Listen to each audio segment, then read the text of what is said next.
Right, hello everybody, and welcome back to another episode of Docu Pod. I'm Josh. With me, as always, is my co-host Jack Phillips. How are you, JP? Good morning.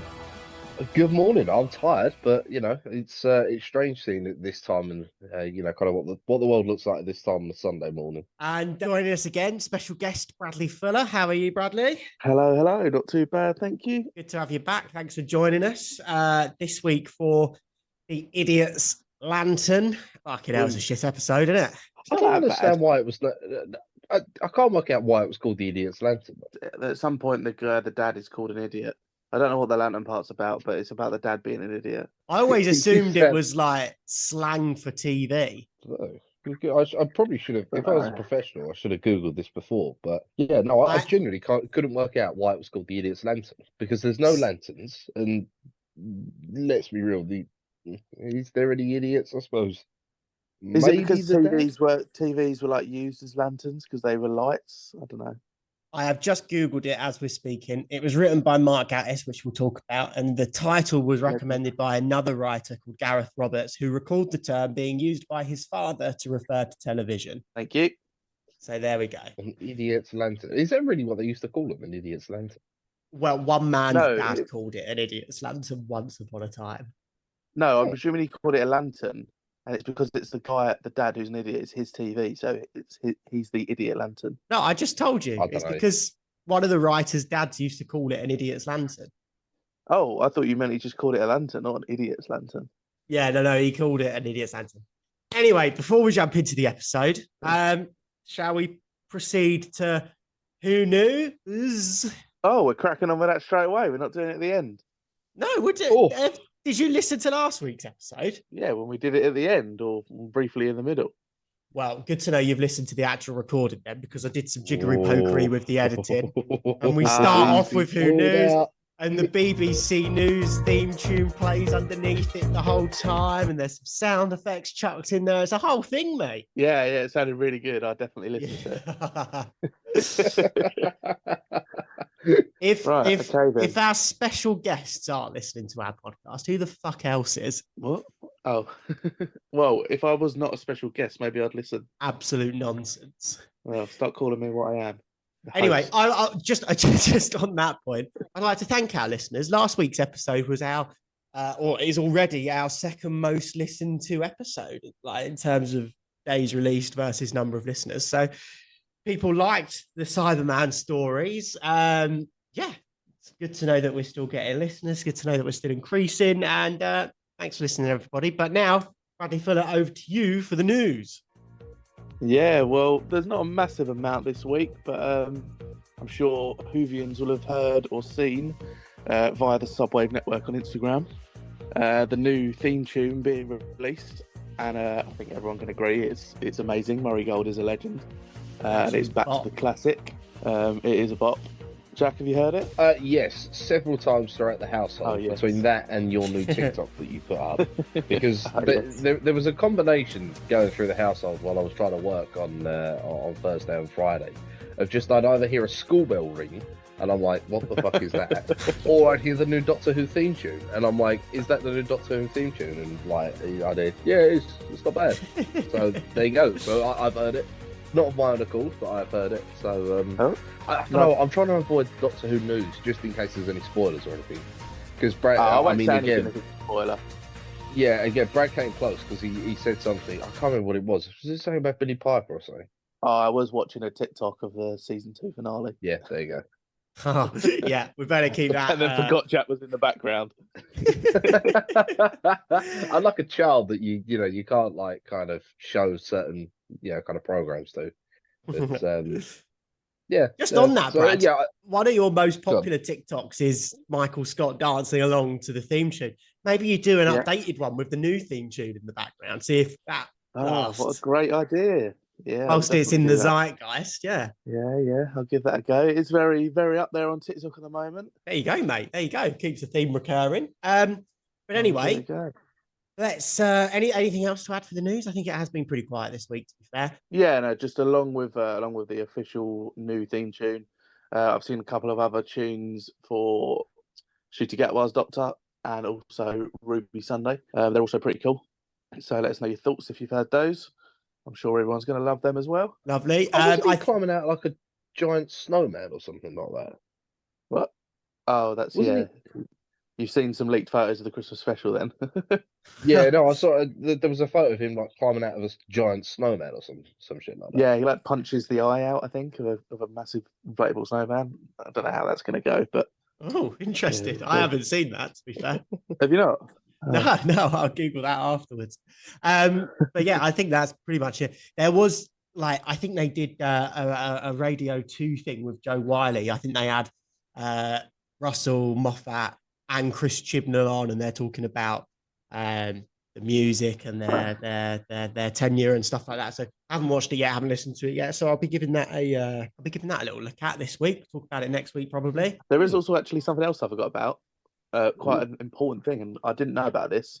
And people are apparently running down to HMV at the moment to go and buy the first 4 episodes of Classic Who, because apparently the BBC are losing the rights to them. What does that mean? Well, apparently someone else owns the rights to the first 4 episodes, and not for long they won't exist anymore because BBC won't be able to release them. So when all the episodes go on BBC iPlayer, the first 4 won't be on there. Wow, really? That's interesting, to be honest. That's mad. very First interesting. ever episode of Doctor Who will not be owned by the BBC. Who does own it? I can't remember the guy's name. I won't lie. But it's not like I think another it's like company. the writer or something. Yeah. Oh wow, that's quite interesting. And he doesn't want the BBC to have them. That's mad. Apparently not. No. Well, anyway, that concludes Who News. Thanks for listening. I can't believe neither of you have listened to the episode. I went overboard on the sound effects this episode. There's a bit where JP, you're like, oh, you should put some elevator music in here, and then we cut to some elevator music. Like, fucking probably spent more time on that than I have any episode. In fairness, I spent about 7 hours watching the boxing yesterday, and I'm not even exaggerating. It started at 5 o'clock in the afternoon and didn't finish till like 12:10. Who gives a fuck? Oh, well, I kind of did, and then kind of didn't. It just like the fights got progressively better until it got to the like kind of the co-title fight, and that was absolute wank. And then it was just like, oh, and then the last fight was. I've got to say, KSI was robbed, but you know, he wasn't robbed. He was the better. He was the better fighter. Made Tommy Fury look like a puss, you know. Well, speaking of wank TV that we've been watching, Idiot's Lantern. What are your overall thoughts on the episode, guys? You know what? I didn't mind it. I'm gonna go out there straight in the bat. I didn't mind it. Okay, Brad. I can't say I was like buzzing to go back and watch this one, but at the same time, I don't think it's a terrible episode. Like, I couldn't really remember how it ended, and I don't think the ending's that great, to be honest. I think it's a bit boring, but it's an all right. I think the Doctor and Rose are quite fun. The comedy's pretty good in it. I hate the Doctor and Rose in this. I think they're absolutely irritating as fuck. No, really? What's that? No, I think they're hilarious. Really? I think Rose has this irritating the best scene of the episode sort of... when they first go into the house. Yeah, that scene does not work for me on any level. Like, it's funny and it's empowering, and yes, okay, I get it, but they're talking to a man that is a product of the 1950s. They shouldn't be berating him like that. I mean, I said the episode was quite poor because it just, you know, kind of just said to make your veterans homeless. Yeah, and there's that. Man thought in a Second World War, you know, he risked his life, and then they're just like, yeah, we're going to kick him out of the house because he's a bit angry. Because he turned into the very fascist that he was fighting against in World War II. I will say, that towards the end of the episode, it did get worse. Like there was at some points I was sitting there thinking, yeah, this probably might be a kind of, yeah, this could kind of change my thought on the whole episode in general. Okay. But I don't know. Oh, don't. It was Brandon backed me up on this one. I was just sat on the sofa going, "Oh my god, my heart, the writing, you know." I was just, the writing was brilliant. Oh, it was so on the nose. It was like written by a 4-year-old. It was written by a 4-year-old from the English class who was told to kind of add as many like kind of was it synonyms, or you like trying to describe something as something like that? Yes, you And are I was right. just like, oh, it was I thought it just was so very on the nose. emotional. Well, Oh. I'm glad. Let's talk about the writer then, because it's Mark Gatiss, who is a long-time Doctor Who collaborator. JP, you'll remember him from The Unquiet Dead in season 1. Yep, yeah, I got those kind of similar vibes going back in the past and, kind of having a look at history and not as much as altering it, but kind of living with the history, if that makes sense. Yeah, for sure. So Mark Gatiss has written 9 stories for Doctor Who in total. He's appeared in 3 of them as an actor as well. I really like Mark Gatiss. 3? Yeah, 3. He's in the Lazarus one. Yeah, that's the one I can think of. Then in Matt Smith, he plays this like alien with lots of prosthetics that he's playing chess with, like electric chess. Oh, really? And then in Peter Capaldi, he plays like the Brigadier or something like that in the Christmas one where he regenerates. And then I think he's also the voice of a fighter pilot in another episode. Oh, yeah, I do remember that one. But yeah, I love Mark Gatiss. I think he's a great actor. He writes the Sherlock series as well with Stephen, which is unreal, which is amazing. Yeah, exactly. He did the Dracula show that was on BBC a little while ago as well, which was really good. Yeah, that was good. I don't think he can write for Doctor Who though. I think he doesn't know how to do dialogue very well. I thought it was pretty well written, to be honest. Yeah, just apart from the kind of, I'd say probably the last 10, 15 minutes, I think it wasn't really wasn't badly written. I will say, it was a really creepy episode. You reckon? Yeah, I mean, as a kid, like, seeing a lady, which, by the way, did we work out if that was Doris from Gavin and Stacey? Yeah, it was. It was. Which is yeah, well, it's going to be a great TikTok, and it should also be the intro to the show of her and Gavin and Stacey playing the guitar, singing that song, the Double Decker Bus song. Remind me, and I'll put it in at the start. All right, okay. But yeah, I think it was really creepy. Like the bit where the Doctor's like kind of sneaking around the secret, kind of police holding cell for the faceless. Like, yeah, it's proper creepy, very very creepy. And I did put, I wonder if this episode was written by the same parents that said that the TV would turn your eyes square. Well, that's again, that's a very sort of Stephen Moffat thing, is to make the normal scary, right? So to make telly scary is, I think, a very Doctor Who trope.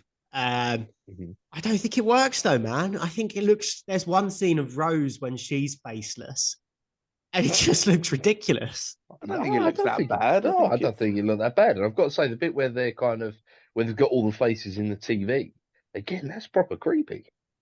That was pretty good. Brad, did you get vibes for the library? Well, the library, yeah, but also something else in season 3 where you've got, Rose just mouthing silently Doctor. Oh, yeah. You really shouldn't have said that, to be honest. Why not? So I know that Rose is also they are both series 4, not series 3. Series 4, sorry, yeah, series 4. Yeah, I don't think you really should have mentioned that. But no, it's fine. It's fine. I just listen. We'll get to Jack's Easter egg, but like I said, I don't think we're in any fear of spoiling things. You're in for a treat, mate. Honestly. Oh yeah. I can't wait for this, to be fair. Okay, so we'll get there. So to start with, we've got Rose and the Doctor bumbling out of the TARDIS, and fuck me, his hair looks ridiculous throughout this entire episode. You know what? That was really weird. I really liked his hair. I think it looks really good. What? I think it looks good. You should keep it like it. Yeah. No, I disagree. I think he looks like an absolute twat with his aviator glasses on. We'll circle back round to glasses later.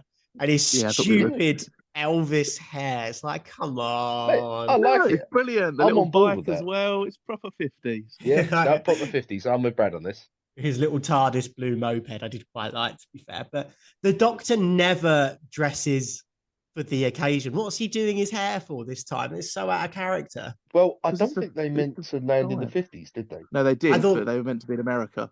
Oh, of course. And I thought it was supposed to be the 60s as well. I thought it was supposed to be the 60s. But yeah, I mean, again, just another example of Mark Gatiss getting the time wrong. It's a trope that he seems to like to do. Did it in Unquiet. Yeah, that's quite an ongoing. Isn't that also quite an ongoing thing anyway with the Doctor not being able to fly the TARDIS? Yeah, it is, to be fair, but just interested to know it's Yes. both in Gatis stories. Yeah. Yeah. Go Go on, on. JP. I was going to say something that was a bit of a strange production choice. Like, bearing in mind it's the 1950s that they're going for, right? And of course, Britain's on the tail end of World War II and everything like that. I've got to say, the aerials looked a bit suspect, like the TV aerials from the house. What do you mean, suspect? I mean, they looked a bit like swastikas. Really? Mate, Yeah, seriously, to go be back fair. and watch it. They do look. I've got to say that was a bold production choice there. I'm not sure that probably was the best one, but I don't know. I guess it was to show that they're evil or something, maybe. But yeah, no, I wasn't. I didn't pick up on that at all. And when I was reading about it, it's this episode. The reason that they did it is so that they didn't have to take the TV antennas off of all the houses because it will save them money. Um, and also, this is filmed at the same time as a future episode where there's loads of Union Jacks all over the street, and you know the one I'm talking about, Brad. Is it in the series? Yeah, in Yeah, it has the to be. Olympics one. Yeah, so it's filmed at the same time, and Oh it's the yeah, same yeah, yeah. street and everything. So I think that is just Is coincidence. it the same JP. I think street? that's apparently, yeah, apparently it's the same, literally the same street, just with like a different filter over it. Same council road. Cancel van on a cancel road. Council road. Council act. Oh, don't. Actually, can we talk about the I'm going dads? to 'Cause council. that Cockney accent is just Oh, the guy from EastEnders. wonderful. I love it. Derek from EastEnders, he's brilliant. Oh, Yeah, he's God, class. it was. I don't know. I feel like they hung him out to dry a bit in this episode. I feel like, don't get me wrong, I get that he was like important. It was like trying to show that times have moved on and everything like that. But I don't know. I feel like they were kind of digging the man out because he was a bit angry, and I don't know. It was a bit weird. Like, I get why they did it because they, as I said, they're trying to show that times have moved on, and kind of women and kids have got a bit more respect now. It's not the man of the house that rules everything. But at the same time, they just completely glossed over the fact that this guy saw a load of shit over in Europe, and they were just like, yeah, he's just angry.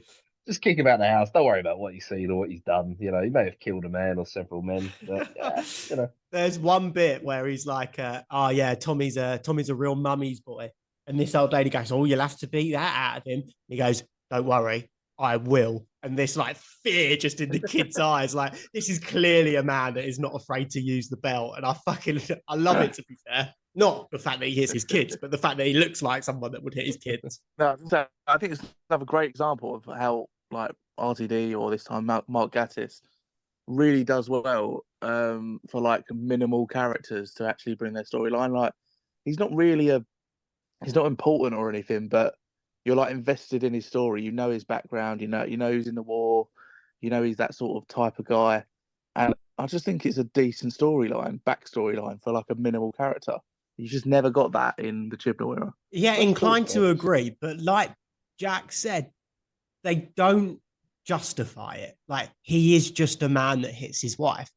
He is just a man that hits his kids. He has got the rich backstory that he probably does it because that's a sign of the times and because he's been through Exactly, shit yeah, and that's more. what it But they never touch on it. It's never addressed. He is just I the don't think you bad need to, guy though. of the You just story. know. I think you just know. You know that's what it's like. You know that's what women were like back in those days. But if that is the case, then why does the Doctor and Rose call him out for it? Because they're going in there as government officials or whatever, and they want to know what's going on, and they know that what he's doing is wrong, so they want to call it out, and they feel like they're pretending to be in that power of authority where they can do that. But So it's why not wrong for the time. Yeah, it's still wrong though. I know it's not wrong for the time, but it's still wrong. No, it's wrong by today's standards, yes, but it wasn't wrong by, yesteryear's standards. That's why, like, he expects her to be putting the flags up and stuff like this. So then to call him out is they're effectively, taking the piss out of they're changing time is what they're effectively doing. I wouldn't say that just by mugging off one guy in a family, but It kind of is. It's irresponsible. No, I disagree. I don't think it really matters that much. I don't know. I didn't like it. I wasn't a fan. I didn't like it. I don't like it. Yeah, I don't know. It was a strange one, but we did get treated to a very angry Tennant. I think this is the first time we've seen angry Tennant. We saw Angry Chris last season, Yep. but angry Tennant, interesting. Yeah. Very, What did you very think? interesting. You know what? It was intense. I think that's the way to describe it. Very intense because, like, David Tennant's Doctor, I kind of get the feeling is a bit more, light-hearted. Kind of. There's never any. He is serious, but he's not serious, if that makes sense. And Yeah. then it was just like suddenly bang straight on angry, and just that juxtaposition was incredible. It was just like it was almost a shock. Like we almost feel like the dad. Like we're like, wow, shit, what was that? Where did that come from? Like which I quite like. It was quite, and I can see again why they've made an angry tenant, because they're trying to make a big bold statement that times have moved on, and that's not the way that things are. Kind of things are done now. Like that's it. But yeah, they did it. They went about it in a very intense way, which I kind of like, to be honest. Yeah. No, I quite like Angry Tenant. Then we get really Angry Tenant a little bit later on in the episode as well, with when he finds out Rose has been sucked dry by the telly. Yeah, honest to God, I thought he was going to say, and not just the men, the women, and the children too. I was like, fucking hell. It's Anakin Skywalker. And I killed them all. Not just the men. I was like, shit, son. I mean, yeah, I get it. I just think it's like he should know better than to be calling. Like, you wouldn't go to the Victorian times and be like, well, you're not supposed to be using coal, blah, blah, blah. Do you know what I mean? Well, what do you that's think that David Tennant did wrong as the Doctor in this part? What are you saying that he did wrong? I don't follow. He called out behaviors that were appropriate at the time. Like what? What else was there? No, it's just that scene with Derek from EastEnders. Oh, just that one. I thought you were just referring to another one with the police. I thought you said there was another one with the police. Oh no, that's just when he gets angry. But that's good. That's a good scene to be fair. That scene when he's getting interrogated is the highlight of the episode for me, to be fair. Yeah, I've got to say it's probably one of the funniest parts of the episode as well. Did you catch the elbow thing? The elbow thing, and then it was really funny because then I tried to do it, and then I look over and Brad's trying to do the same thing. It's just a thing you got to do. Like you just got to try and do it. But I love it. That's some really subtle humor. It's brilliant. It's perfect because it's easily missed as well. That's the thing. If you're not paying close attention, it's easily missed. Exactly. But it's just in the background. The guy's there. He's trying to do the kind of wrap his fingers around his elbow. But yeah. So there's that, and then there's the bit like just that scene in particular. You have the detective standing over the Doctor who's sitting, and then as the Doctor's slowly taking back control of the conversation, detective starts sitting, Doctor then starts standing. It's a beautiful little bit in an otherwise pretty shitty episode. Oh no, that part was perfectly written, as you said. The Doctor starts sitting and ends up standing. He's got full control of the room. The detectives trust him. They know to work with him. That's it. It's perfect. Two things though. I think this is the first time ever we've seen the Doctor get knocked out by a punch. Yeah, I think it might be. A bit weird. Yeah, I mean he's got a bit of a glass jaw, hasn't he? I thought the Doctor would have, kind of been a bit tougher, but yeah, wasn't a fan of that. I'm never a fan when Doctor Who resorts to like an action scene or anything. I don't think it works very well. Isn't that just a part of it to make sure they get split up though? Because like he then runs off and then she goes and sees the telly and they get split up. I think it's just a part of the story that had to be there. Yeah, for sure. He could have got. I don't know. They could have done something like he was on the roof checking out the aerial, and then suddenly the police burst in and steal the woman, and or vice versa. Rose is on the roof and some. Yeah, but they didn't know at that point that it was anything to do with the TVs. I don't know. Yeah, there's lots of ways they could have written around it for sure. Like they didn't have ways they could have written around it. Yeah. Which again, I know it's part of the plot, but the Doctor makes a point with the psychic papers twice throughout the episode. The first one to get into the house, and the second one to say that he's the king of Belgium, which is again hilarious. But the one point that he probably should have used the psychic papers is when the two policemen burst in the room to steal the Gran. He could have just flashed them the psychic papers and gone, "It's all right. I work for MI5." Exactly. Yeah, totally agree. It's just there for the sake of it being there. Yeah, and I know they did it for the plot, but again, like they make a point of the psychic papers right at the start of the episode, and it's like, why didn't he just use them then? It would have been so much easier. He could have just gone, "Oh, it's all right, lads, I've got it. I work for MI5." Yeah, but surely they wouldn't have trusted him anyway because he wasn't doing anything. He wasn't taking her away. The instruction would have been to take her away, and he wasn't doing that. Yeah, I get you, but still, you'd try it though, wouldn't you? Have him try it, And then they turn around and say, no, that's clearly fake. It doesn't have our secret MI5 code word that we use.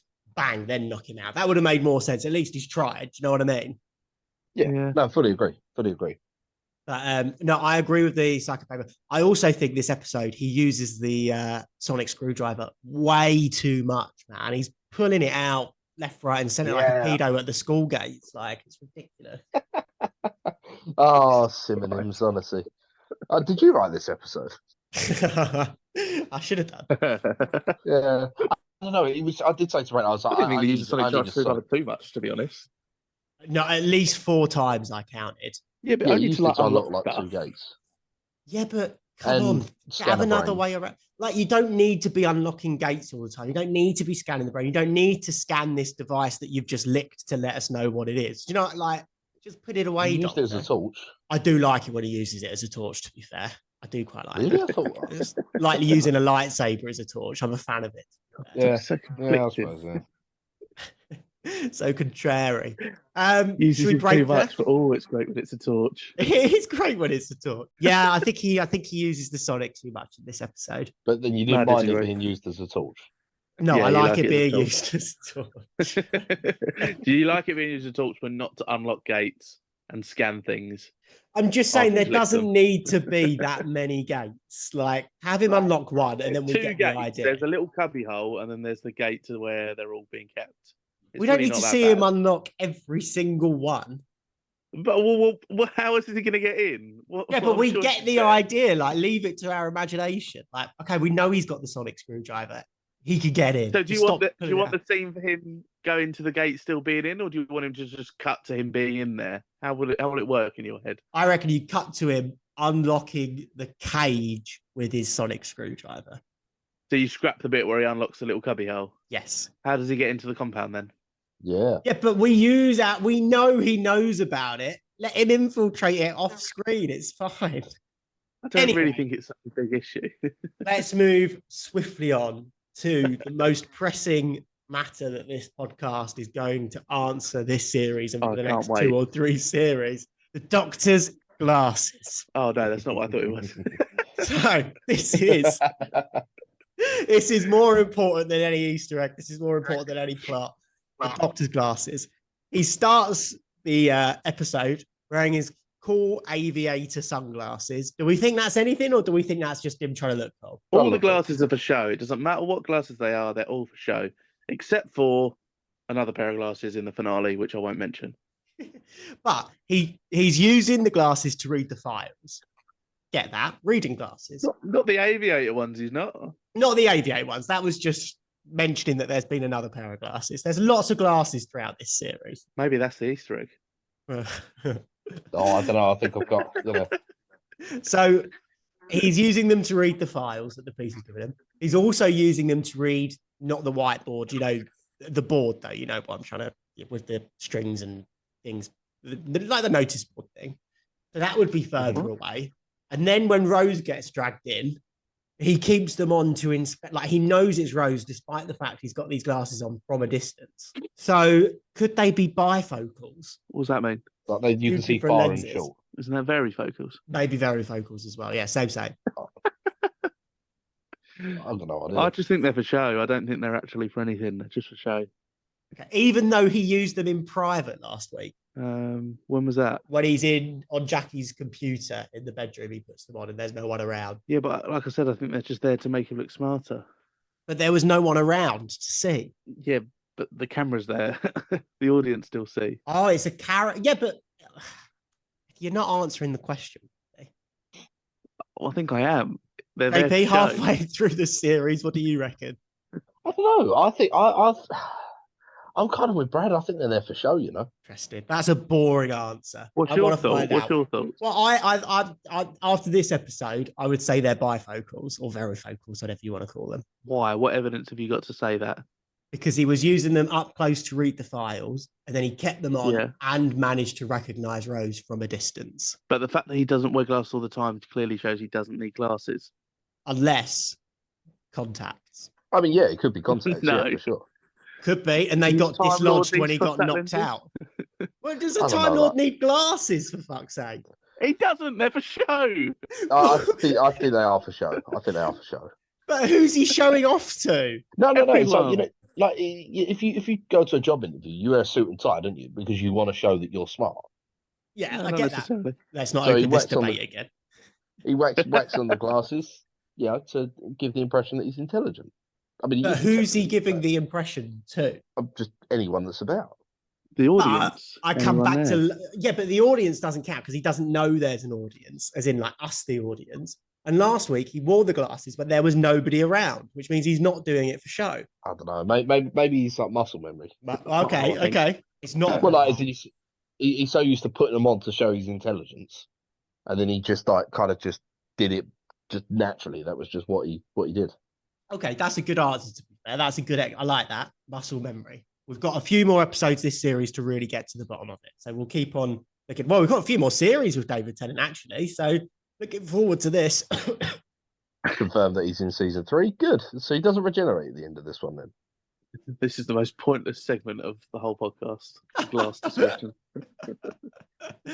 All right, well then let's move it on to an even more pointless discussion. JP Easter egg. Oh, you're Oh, gonna love can't this wait. one. Here The we go. word reaching does not even cover how far I had to reach in this one. Go on. It was incredible. So, because we all know that I've been going on the religious, spiritual kind of Easter egg thing. Well, God save the. Oh well, I nearly said God save the king. God save the queen. Or the other one that I pointed out at the end of the episode, they're walking down the street party. The doctor's eating a cake. Was it an angel slice?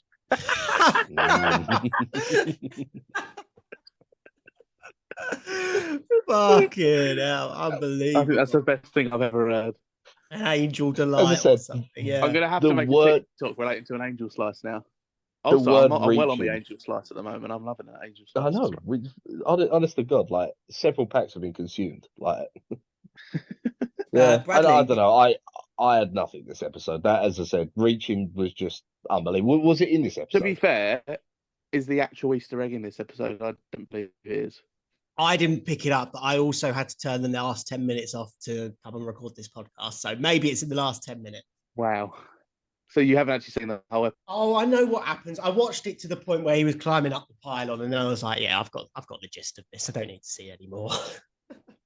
Right, Which, by fair the way, enough. that's a weird part. Oh, it's shit, isn't it? I don't know. I It's thought just- it, what it I don't understand is it doesn't actually. gave me series 3 mid-series episode vibes. You remember the one, Josh?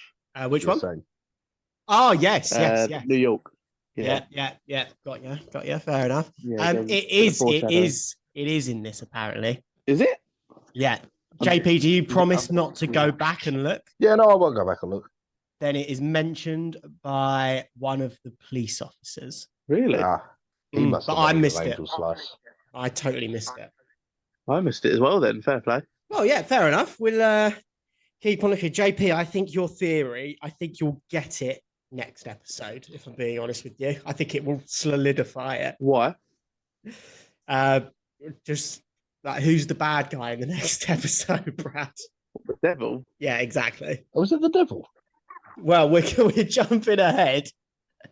I was hoping you weren't going to say it out loud, Brad. But yeah, the bad guy in the Sorry. next episode is Smooth, is the smooth. devil. Yeah, so I think we're going to get confirmation on your Easter egg, JP. Nice. I'll take it.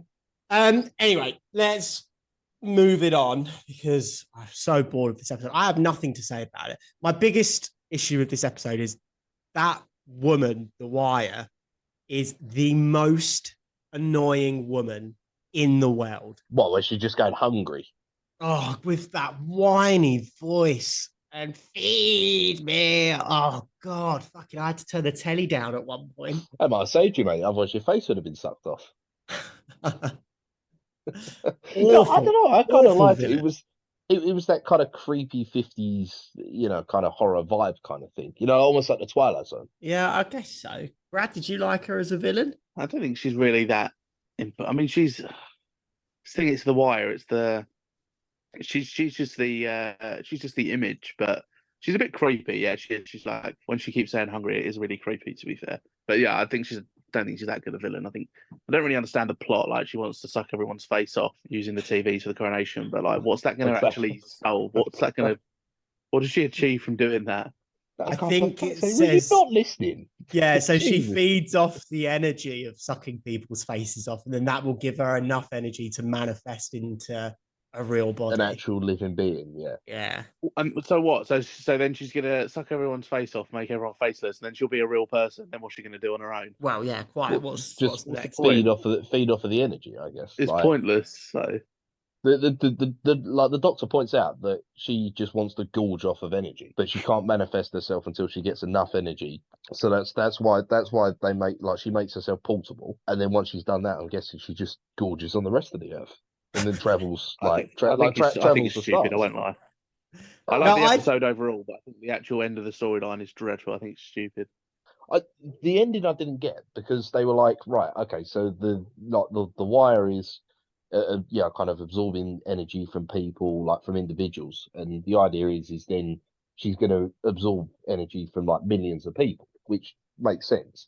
But what doesn't make sense is when they defeat her, she gets she gets contained to a VHS, but then people get their faces back, and I don't understand why. That doesn't make sense. Why would confining her to a VHS tape give everyone their faces back?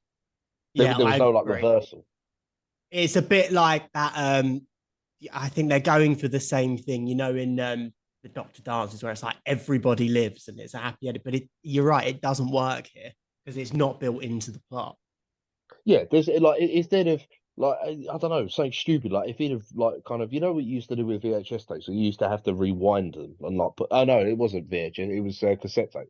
Oh no, maybe it was VHS. Yeah, with VHS you do it as well. Yeah, you'd stick your finger in it and and wind it back. Yeah. Like if they'd have done something like that, where the doctor's like, right now we've got to reverse it, and then they reversed it, and the energy, I don't know, went backwards or something like that. That would have made sense, but it just didn't make sense that she still got the energy that she nicked from everyone. It's just confined to a VHS tape. Yeah, exactly. I like the idea of the episode. I like the fact that they're trying to work in this sort of villainous plot to the most televised, event in history. Like it works. That's a good idea in practice, but yeah, I don't think the script is strong enough to pull it off, to be fair. Yeah, I don't know. It's just a weird ending. Like it didn't make sense to the episode, but I don't know. Look, it is what it is. But yeah, no, a couple of other notes I've got throughout the episode. I tell you what, we'll go to the light-hearted one before I start moaning about the dialogues right at the end. But the Doctor obviously is a dog. I've decided the Doctor is a dog. He just likes licking things. That's what it is. Oh, right, yeah. He literally just licks the portable TV. Well, what I assume is an early version of a Nintendo Switch or something like that. But he just literally just licks it, and he's just like, "Oh yeah, it's a portable device." It's like, he looks at it and he goes, "Yeah, that's wood." yeah. Yes, this is metal. Yeah, but I don't know. It's just like he had the sonic screwdriver. They made a point of him using the sonic screwdriver more this episode, and he didn't use the sonic screwdriver for something that probably would have been useful for the sonic screwdriver to do. But this is my point. Like, he doesn't need the sonic screwdriver, so stop using it all the fucking time. I mean, he should probably stop licking things, really. I mean, I've discovered that the best way to kill the Doctor is to just lace something with like some kind of poison. Oh, wouldn't it be great if that's how he regenerated? Like some arsenic. He's just like it's just poison doesn't work, does it, Josh? I don't know. It does in a couple of episodes, didn't it? I can think of one main episode where something happens and it doesn't work. The Catherine Tate episode. Yeah. Yeah, but it is working. She just stops it, doesn't she? Yeah, because he's out. But if that was a human, you wouldn't be able to stop it. Yeah, I guess so. Yeah, fair enough. Yeah, your theory has been debunked again, just like the Easter egg, JP. Yeah, sorry, I mate. don't know. Anyway, go on with your it doesn't count because I've not seen this episode. So yeah, fair enough. Yeah, I don't know. All I'm saying is just lay something with just some kind of like arsenic or something like that, and just go to the doctor. What's this? Licks it, dies. Yeah, and then of course the final bit. Well, I said the final bit. The final bit for this episode before we do, of course, the wrap up. We had a monster under the roof, and it wasn't my mum. Oh, I love that line. Right in the heart, like my heart, my soul. Oh, just it's been so hard for her to get rid of him, and she finally has the courage to kick him out of the house and go, we always had a monster under our roof, but it wasn't my mum. Oh, great line. The writing. I now know, right? Like we've got some friends who are teachers. I now know what it must be like to sit there and mark like some kids like English like homework or something like that. Yeah, it A is a kid would never bit. think of that. Just like head in your hands, like oh Christ. Like I don't know. It was painful, man. It was painful. Yeah, no, I I felt like I'd agree. stubbed my toe. Yeah, it's just Mark Gatiss' writing. He's just not. He can never quite hit the mark, which is sad because he's really good at Sherlock and stuff. I think he's better at writing autistic people, maybe. No, but it's similar to it's like Chris Chibnall. People are good at writing certain things. If you've ever watched Broadchurch, it's a great series. Like it's really good, and he writes it. But you can't write Doctor Who. Yeah, good point. To be fair, yeah, play to your People think certain strengths, things. sort of things. Yeah, Yeah. but no, fair enough. You got Right. any more miscellaneous notes for the episode, JP? No, I think that's it really. It was just that kind of just that writing right at the end. I don't know what it was, but it just it's oh We haven't actually mentioned the addition of another Thunderbirds character in this, Parker. We have haven't. not. Yeah, We haven't. It was my first thing. My first note was Parker has seen better days. I mean, yeah, again, Parker's back looking to rough. well, The Magpie. yeah. He's That's gotta very be a good in thing, this innit? episode. Like as in Magpie, like if you see one Magpie, it's bad luck. Two, it's one for sorrow, two for joy. That's got to be Yeah. a writing thing, isn't it? As in a single magpie causing sorrow. Oh, I mean, okay. this is I don't know how often it comes up, but I'm pretty sure doesn't Magpie Electrals come up in future episodes just as like Yeah. yeah. Yeah, it's definitely a recurring thing. I think Peter Capaldi has like a magpie amp at one point, and Yeah. yeah, it's Quite just cool, one of to be those fair. things that's like just repeated throughout, which is yeah, no, yeah, I rate that. It's quite cool, but I Parker's good in this episode. To be fair, I think he's a good character. I think he's well acted. Yeah. Do you think he was at fault? No, it's just saving himself. Yeah, it's difficult, isn't it? I mean, like But having a gun again, pointed to your head, you do whatever they'd say. yeah, like because but I don't know. It just When someone that does he fall off the tower, or does he get disintegrated into nothing? I can't remember. Gets Disintegrated into nothing. Yeah. Interesting. So what's as he the thought. what's that then? How has she suddenly got the power to evaporate people? No, because she starts the process. God, you really haven't watched the end of this episode, have you? She No. starts he the hasn't. process. Everything starts branching out, so she starts like absorbing people's energy while they're watching the coronation. Even the dog as well, man. Nobody survived. The dog was going for it as well.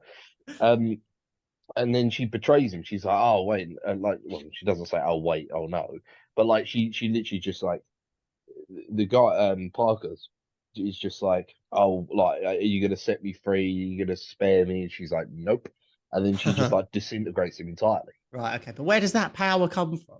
Has she it's not established Yeah, that she she's can evaporate people, is it? no, she started to suck people in, and then she just absorbs all of his energy, so not just his brain energy, Ah, right, but right, the right. entire Okay, body. okay. Because she started the process of absorbing everyone. Got yeah. And then presumably Rose's face comes back. They have a good reunion in the street. And anything noteworthy happened that I missed in that last sort of 5-10 minutes? Angel cake. Angel cake. Yeah, just the angel cakes a bit, to be honest. The little whatever his name is, Tommy. He's a fucking irritating little kid, isn't he? I don't know. No, why I think liked he's him. he's a bright young lad who wants to help the doctor out. I think he's pretty good. Yeah. I think He's his a little better companion. Whoa, than who?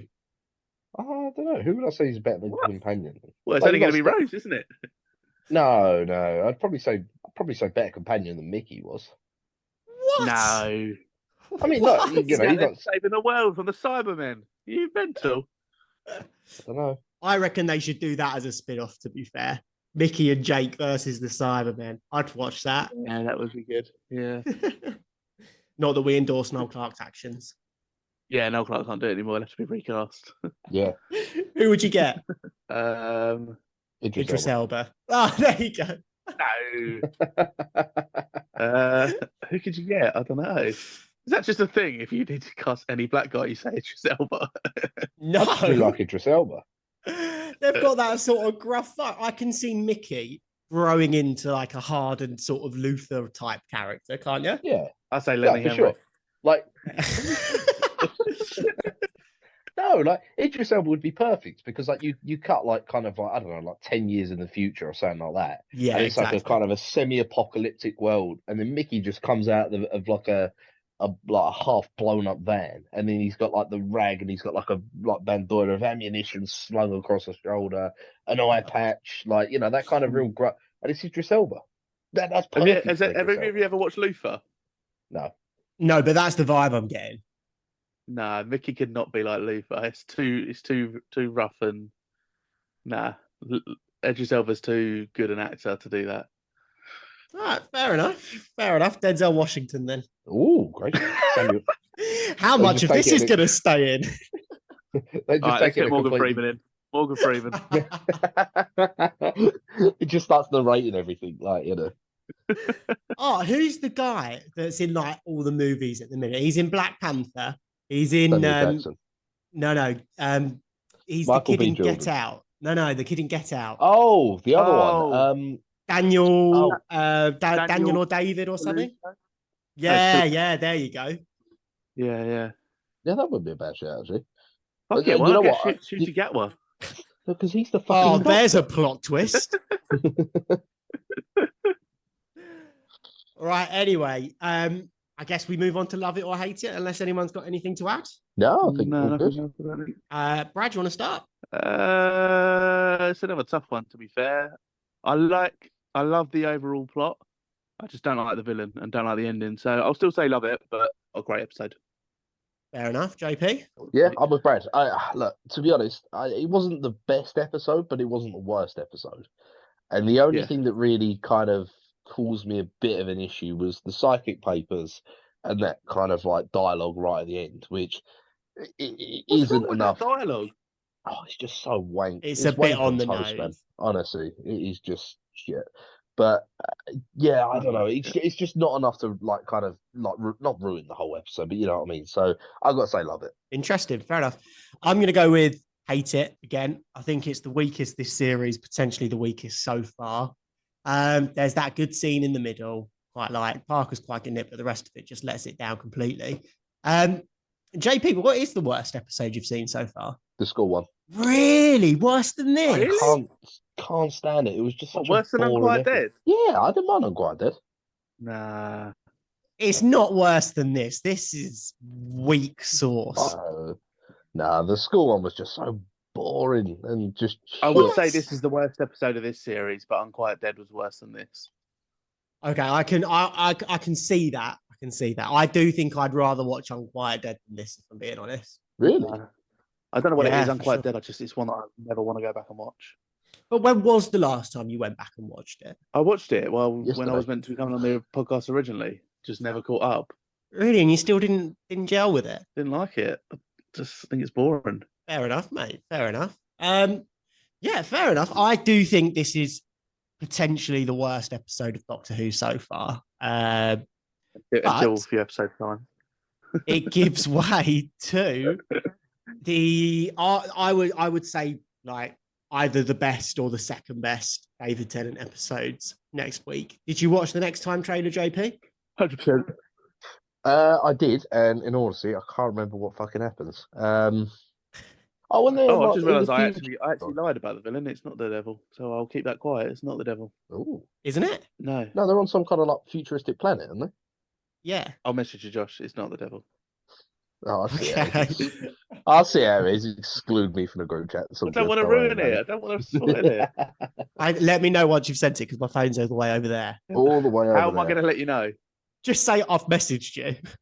Oh, okay. I wasn't going to do it right now, but Oh, we'll do it right now. We'll discuss it. I do think it is David Tennant's strongest episode. And I think that's because he's in it the least. Really? I've sent it. Okay, talk amongst yourselves. I'm going to go and check my phone.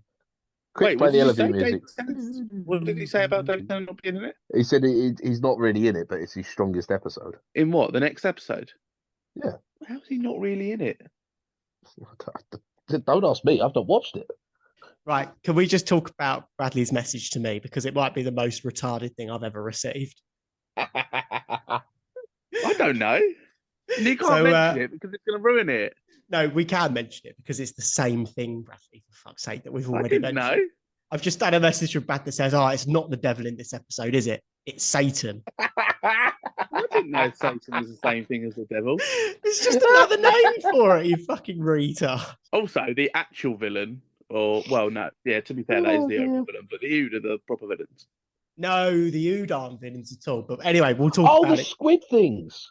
Oh, Yeah, the weird I remember now, Zoidberg things. Yeah. Yeah, the Zoidberg things. Yeah. I Yeah. remember now. Yeah, no, you see them, they come through a door, so, and they've got like a white orb thing, haven't they? Yes. We are here to feed, or something, I think is how it starts. I don't know. Great episode. We'll get to it next week. So. But I think that wraps us up for now, no, guys? Yeah, I think that's it. I don't think there's anything else. Obviously Josh didn't like this episode. Brad and I did. So yeah, I don't know. It's It's David Tennant, isn't it? Yeah.